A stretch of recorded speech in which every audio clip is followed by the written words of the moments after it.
28 दिसंबर 1885 को भारतीय राष्ट्रीय कांग्रेस का गठन हुआ था। कांग्रेस की स्थापना का श्रेय एओ ह्यूम्स, दादा भाई नौरोजी और दीनशाह वाचा को जाता है। ऐसे में आज कांग्रेस अपना 134वां स्थापना दिवस मना रही है। इस बार कांग्रेस के लिए स्थापना दिवस काफी खास है, क्योंकि हाल ही में 5 राज्यों के विधानसभा चुनाव में 3 राज्यों पर कांग्रेस ने जीत हासिल की है। स्थापना दिवस के मौके पर आपको बताते हैं देश की सत्ता पर सबसे लंबे वक्त तक शासन करने वाली कांग्रेस पार्टी के इतिहास के बारे में कुछ अहम बातें। ये रिपोर्ट देखिए। कांग्रेस की स्थापना सिर्फ 72 राजनीतिक कार्यकर्ताओं के सहयोग से अवकाश प्राप्त आईसीएस अधिकारी स्कॉटलैंड निवासी एलन ऑक्टेवियन ह्यूम यानी एओ ह्यूम ने की थी। इस पार्टी में पत्रकार से लेकर वकीलों और सामाजिक कार्यकर्ता तक शामिल थे।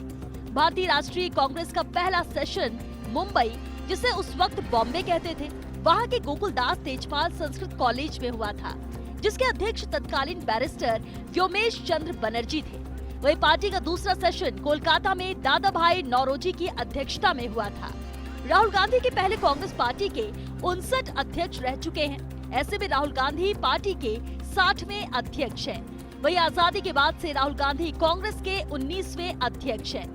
गांधी परिवार की 5वीं पीढ़ी के हैं राहुल गांधी, जो इस कुर्सी पर बैठे हैं। राहुल गांधी से पहले जवाहरलाल नेहरू, इंदिरा गांधी, राजीव गांधी और सोनिया गांधी ने कांग्रेस अध्यक्ष पद संभाला है। एक नजर कांग्रेस के इतिहास पर। 11 दिसंबर 2017 से राहुल गांधी ने कांग्रेस के अध्यक्ष पद का भार संभाला है। 1939 में सुभाष चंद्र बोस ने कांग्रेस अध्यक्ष पद को लेकर पहले विवाद के बाद इस्तीफा दे दिया था। आजादी के बाद कांग्रेस के 18 अन्य अध्यक्षों में से 13 अध्यक्ष गांधी या नेहरू परिवार से नहीं थे। आजादी के बाद से पार्टी अध्यक्ष पद को सबसे लंबे वक्त यानी 19 साल तक सोनिया गांधी ने संभाला है। वहीं इंदिरा गांधी अलग अलग कार्यकाल में 7 वर्ष तक पार्टी अध्यक्ष रही। 1997 में सोनिया गांधी ने पार्टी की सदस्यता ली थी और 1998 में वे पार्टी अध्यक्ष बन गई थी। लाल बहादुर शास्त्री और मनमोहन सिंह कांग्रेस पार्टी के 2 ऐसे नेता रहे जो प्रधानमंत्री तो रहे, लेकिन पार्टी के अध्यक्ष नहीं रहे। गौरतलब है कि कांग्रेस के पहले और आखिरी पीएम ही पार्टी के अध्यक्ष नहीं रहे थे। आजादी के बाद पहले अध्यक्ष बने आचार्य कृपलानी। आजाद भारत के पहले आम चुनाव में कांग्रेस की ओर से दावेदार थे जवाहरलाल नेहरू। आजादी के बाद पहले आम चुनाव में कांग्रेस ने जबरदस्त जीत हासिल की थी। देश की सत्ता पर सबसे लंबे समय तक शासन करने वाली कांग्रेस पार्टी का सफर आसान नहीं था। कई बार कांग्रेस के दिग्गज नेताओं ने उसका साथ छोड़ा और दूसरी पार्टी का गठन किया। हालांकि कुछ नेताओं ने पार्टी में वापसी भी की। 1907 में कांग्रेस 2 दलों में विभाजित हो गई। एक था गरम दल और दूसरा था नरम दल। एक तरफ जहां गरम दल का नेतृत्व बाल गंगाधर तिलक, बिपिन चंद्र पाल और लाला लाजपत राय करते थे, तो वहीं नरम दल का नेतृत्व गोपाल कृष्ण गोखले, फिरोज शाह मेहता और दादा भाई नौरोजी करते थे।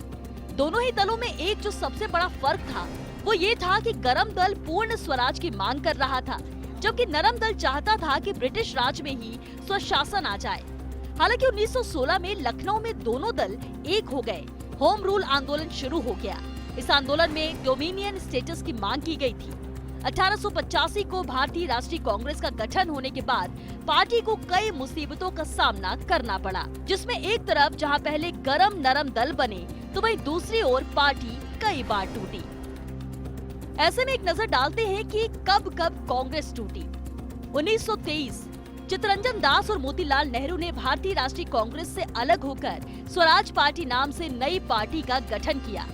1939 सुभाष चंद्र बोस सहित 2 और नेताओं ने मिलकर ऑल इंडिया फॉरवर्ड ब्लॉक नामक पार्टी बनाई। 1951 जे कृपलानी ने कांग्रेस पार्टी से अलग होकर किसान मजदूर प्रज्ञा पार्टी बनाई और एनजी रंगा ने हैदराबाद में स्टेट प्रजा पार्टी बनाई। 1956 भारतीय राष्ट्रीय कांग्रेस से अलग होकर सी राजगोपालाचारी ने इंडियन नेशनल डेमोक्रेटिक पार्टी बनाई। 1967 चरण सिंह ने भारतीय राष्ट्रीय कांग्रेस का साथ छोड़ा और भारतीय क्रांति दल बनाया।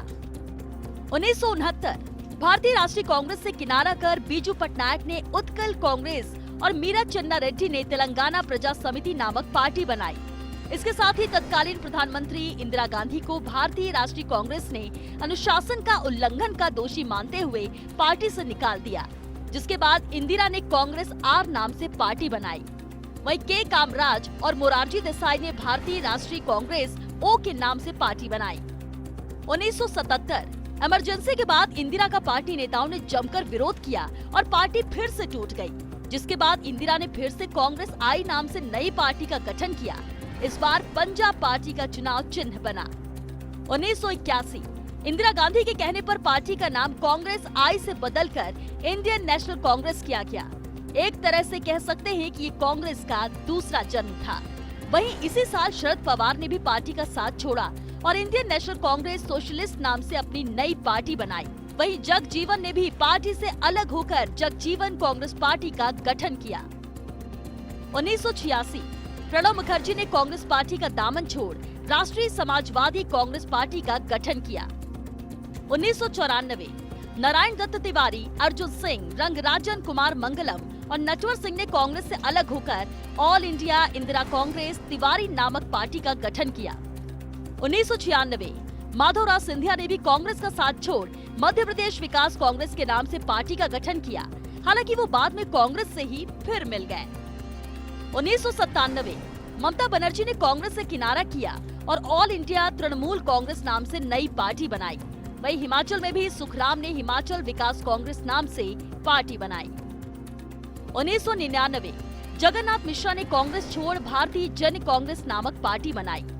इसी साल पीएस संगमा और तारिक अनवर ने नेशनलिस्ट कांग्रेस पार्टी एनसीपी नामक नई पार्टी बनाई। वहीं जम्मू कश्मीर के मुफ्ती मोहम्मद सईद ने भी कांग्रेस का साथ छोड़ Jammu and Kashmir People's Democratic Party का गठन किया।